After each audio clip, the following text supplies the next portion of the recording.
Bharatiya Janata party की शिमला नगर निगम के लिए आज हमारे कुछ मुख्य कार्यकर्ताओं की बैठक हुई और उसके अंदर आने वाले समय की सारी रणनीति के बारे में चर्चा हुई।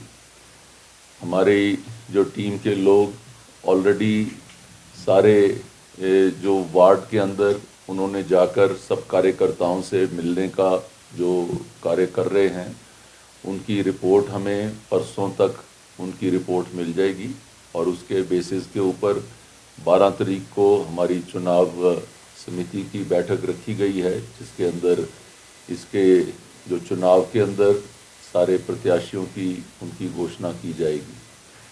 उस दृष्टि के साथ किस तरीके से उसका मैनिफेस्टो के लिए क्या क्या कार्य करने वाला है, मैनिफेस्टो के लिए एक टीम की घोषणा करी गई है।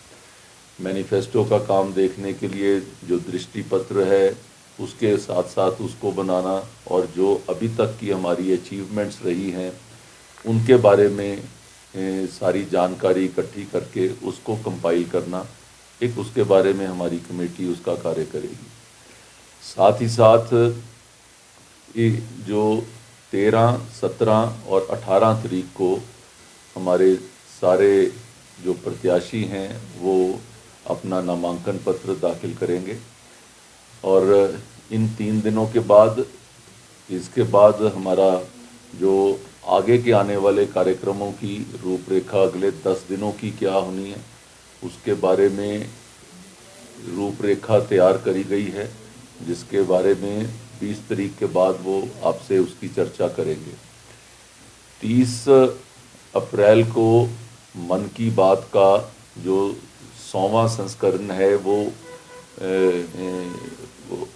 दिखाया जाएगा, तो उसके साथ लिंक्ड हमारे बूथ स्तर के ऊपर और नगर निगम के हर क्षेत्र के अंदर मन की बात के कार्यक्रम को किस तरीके से उसको लेकर जाना है, क्योंकि वो जो चुनाव से पहले वो शायद अंतिम दिन है कि जिसमें आप चुनाव प्रचार कर सकते हैं।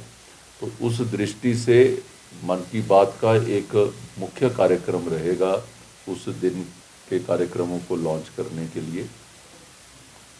एक जानकारी हमारे ध्यान में आई कि जिसके जो कांग्रेस के कुछ लोग कुछ ऐसी जगहों के ऊपर जहां पर वोट बनाना अलाउड नहीं, मंत्रियों के घरों के अंदर और उनके घर के ऊपर ज़्यादा नंबर्स के वोट बनना, ऐसे किसी अमुक समुदाय के कोई धार्मिक क्षेत्र के ऊपर वहाँ पर ज़्यादा नंबर का एक ही जगह से वोट बनना, उसकी जानकारी कल हमारी एक डेलीगेशन ने एसडीएम कार्यालय के अंदर दी है।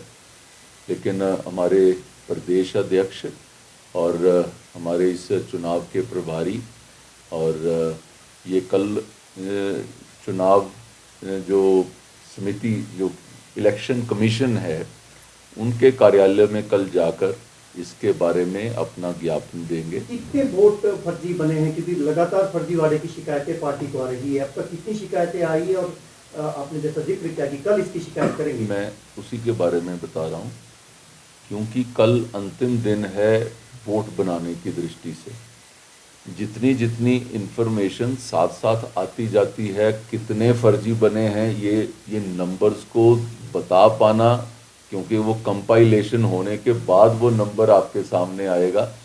लेकिन जहाँ जहाँ से इन्फॉर्मेशन मिल रही है, जब हमारे लोग वहाँ पर देने जाते हैं वोट के लिए और वहाँ से जो इन्फॉर्मेशन प्राप्त होती है उसके आधार के ऊपर हमारा एक डेलीगेशन कल उनसे मिलेगा और उनकी जानकारी में देगा कि वोट अप्लाई करना एक दृष्टि है लेकिन वोट को बनाना वो दूसरा काम है। तो इलेक्शन कमीशन को इस चीज़ का ध्यान रखना चाहिए कि जिन लोगों के टेम्परेरी घर हैं, जैसे मंत्रियों के टेम्परेरी घर हैं, तो वो टेम्परेरी घर के अंदर अगर वहाँ पे जो ज़्यादा नंबर्स के अंदर जहाँ वोट ऐसे बनाए जाते हैं तो इसका मतलब कि उसकी डायरेक्शन कहीं और जाती है। इस चीज़ को देखना ताकि चुनाव सही दृष्टि से हो सकें, इसकी चिंता करने के लिए हमारी कल जो डेलीगेशन है वो उनसे मिलेगा और उनके बारे में उनको जानकारी देगा। आप कितनी चुनौती ये जो जिस तरीके से पिछले 3 महीनों के अंदर कांग्रेस की सरकार ने कार्य किया है, आम जनता के अंदर आप महसूस करते होंगे कि एक रोष जो है वो सब लोगों के मन में दिखता है। जिन जिन चीज़ों की उन्होंने गारंटियां करी, उन गारंटियों के ऊपर पूरा नहीं उतरे। जो विकास के कार्यों की जो रूपरेखा जो हमारी सरकार ने बनाई हुई थी, इन्होंने उसको रोकने का काम किया।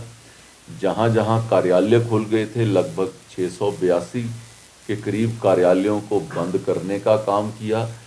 ये जो सरकार जो है, काम करने की बजाय काम बंद करने वाली सरकार हो गई। दफ्तर खोलने की बजाय दफ्तर को रोकने वाली सरकार हो गई। गारंटियां देना तो ऐसे हो गया कि चुनाव के अंदर आप कुछ भी बोल देते हैं। आपने कभी सोचा ही नहीं कि जो चीज़ों के बारे में उसको करना कैसे है, आपके ध्यान में भी नहीं है।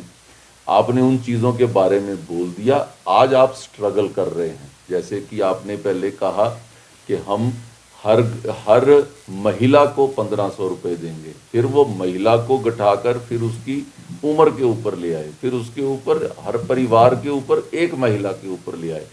आज हिमाचल के लोग अपने आप को ठगा सा महसूस कर रहे हैं और हमें इस चीज़ का यकीन है कि शिमला नगर निगम के अंदर लोग इनको असली पाठ पढ़ाएंगे और इनको मुंह की खानी पड़ेगी। ये तो प्रदेश स्तर के मुद्दे हर जगह के ऊपर, मन के ऊपर, जब आप प्रदेश स्तर के भी मुद्दे होते हैं, देश के भी मुद्दे होते हैं, स्थानीय मुद्दे भी होते हैं। जो लोग, कुछ लोग जो पार्टी स्तर के ऊपर जो वोट डालते हैं, उनके माइंड में वो मुद्दे होते हैं।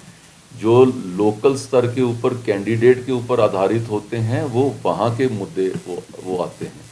हर क्षेत्र के अंदर, शिमला के अंदर पिछले 5 सालों के अंदर एक अभूतपूर्व कार्य हमारे शिमला नगर निगम में हुआ है। उसके बारे में हम जनता को बताएंगे क्या क्या कार्य हमने किए हैं, और उसके आधार पर हम लोग वोट मांगेंगे। और आने वाले समय में हम क्या कर सकते हैं, उसकी जानकारी हम जो अपने मैनिफेस्टो में दे।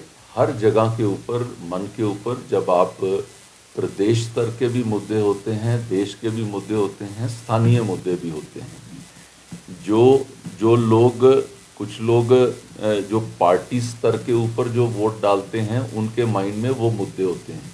जो लोकल स्तर के ऊपर कैंडिडेट के ऊपर आधारित होते हैं, वो वहाँ के मुद्दे वो आते हैं।